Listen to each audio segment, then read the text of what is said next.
नृसिंहकवचं वक्षे प्रह्लादेनोदितं पुरा सर्वरक्षाकरं पुण्यं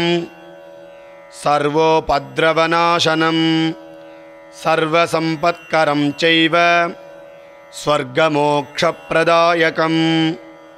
ध्यात्वा नृसिंहं देवेशं हेमसिंहासनस्थितं विवृदास्यं त्रिनयनं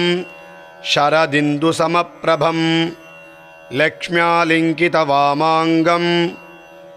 विभूतिभिरुपासितं चतुर्भुजं कोमलाङ्गं स्वर्णकुण्डलशोभितं और्वोजशोभितोरस्कं